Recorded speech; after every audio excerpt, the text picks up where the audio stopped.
Good morning class 11 students. We have already learned the different methods to write the program in Python. So today we'll be looking into the different kind of errors which do not let your programs run properly, and we'll also learn about the debugging methods to rectify those errors so that we get the correct output from our program. So let us begin the class. What is debugging? Debugging actually means to remove the bugs from the program. Now you will ask me that what are bugs? So bugs are actually the errors which cause the disruption, or you can say interference in programs while running and giving the correct output. So to remove these program bugs, debugging involves different kind of methods to rectify the code, to correct the code so that these bugs can get resolved, the errors can get resolved, and these bugs can be removed from the program, and we can get the correct output from our programs which we have written.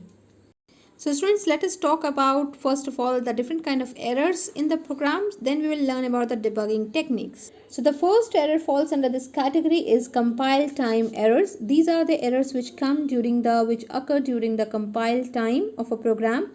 So during the compile time, whenever you compile your program, the source code is checked whether it follows the programming language rules or not. So while writing a program, you are following the rules or not. If you are not, then you may get a compile time error. Let us see the different kind of compile time errors. There are two types of compile time errors which can come in front of you during compile time of a program. The first is syntax errors. Syntax error actually checks the syntax, the rules of the programming language. If it is misused while writing a program, or you are not following the grammatical rule of a Python while writing a program, so you may get syntax error. Let us understand by an example. So here you can see that I have written x less than minus y into z, which is incorrect as per the grammatical rules, because less than minus is not an assignment operator which is used here. So it can be the equal to assignment operator can be used here, or less than equal to can be used.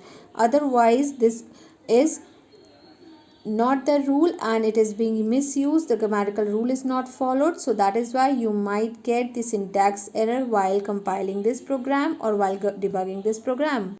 Now the second one is a semantic error. Semantic errors actually occurs when your statement which you have written are not meaningful statements. Like as if I say that Sita plays guitar, which is syntactically correct. However, if I say guitar plays Sita, so that is not correct.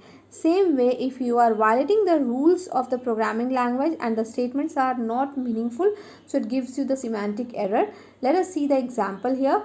See, I have written x into y is equal to z, which will result in a semantical error because the expression which is written on the left side of an assignment statement, that is incorrect. The expression should be on the right side, means it should be z is equal to x into y. X into y is an expression which should be on the right side of the z. Right, so that will result in a semantical error, which is one kind of a compile time error. Moving forward to the next one, which are logical errors. These kind of errors actually does not provide you any kind of error during compile time or run time. However, your program is not going to give you the correct result while executing it. So those errors are basically said to be as a logical errors. We can see these kind of errors when we have not solved the problem correctly, or maybe we have not written the code correctly. We are thinking of something else which should be done in the program, and the code is incorrectly written, or maybe the wrong parameters are passed, or there are loop ending is incorrectly done. So these kind of errors are actually logical, not seen by you, you will not get any inappropriate message related to it. However, the program will not give you the correct output. The runtime errors are categorized under logical errors. Runtime errors actually occur during the execution of the program, and you will not get any kind of output in this. It is very harder to locate these kind of errors or detect these kind of errors. However, it can stop the execution of your program. You might not get any kind of output in these kind of errors, which are also called as the program crashed or abnormally terminated, means abnormally ended. You have not ended it, however, while execution, while compiling the program, there is an error which is not even detected, but the program got ended. So these kind of errors are runtime errors. Some runtime errors are easy to identify. Why? Because your program halts, your program stops, and when it encounters them, like an infinite loop. When you will learn about the looping chapter, so you will come to know that what are infinite loops. Your loop gets stuck over there and it keeps on executing. It means the wrong output is given. You're not getting the same kind of output which is required by you, which you are expecting. So these errors are runtime errors, and some errors can be detected during the runtime. However, they are difficult to detect. I hope you have understood the different kind of errors. So now let us see what are exceptions. Errors and exceptions are similar, however they are different terms. When you see that errors represents the bug in a code that do not allow your program to execute correctly or gives you the improper output. However, exception refers to any irregular situation which is occurring during your execution of a program in which you don't have any control on. Right, so errors can actually be fixed by making the corrections in the code. If you correct your code, your errors will be rectified. However, rectifying the exception, fixing the exceptions is not that much simple. Let us understand by a real life example. Now suppose you are trying to withdraw the cash from the ATM and you have entered the wrong PIN number. So that may cause an error to you and your amount, you will not get the amount you want to withdraw. However, if you get the information or a message like this, not that much amount in account, so that is an exception. Or maybe after entering the ATM card into the machine, your ATM machine gets stuck and your card also gets stuck into it, so that is also an exception which you don't have any control, means you don't have any control over that situation. You are not doing anything, however that occurs, so that is an exception. Now let us see some of the built-in exceptions in the program. So the first exception we will talk about are the zero division error. This kind of exception comes when the second argument of the division or module operation is 0. It means if you are trying to divide 100 by 0 or 40 by 0 or 50 by 0, if you are trying to divide any argument by 0, you will get this kind of exception.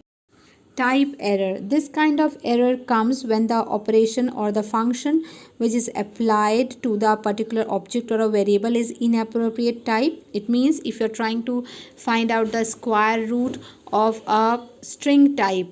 Now if you are given an alphabet or a string and you're trying to find out, use the square root function. So that will give you the type error exception. So students, there are many other exceptions which are given in your book. You can go through that.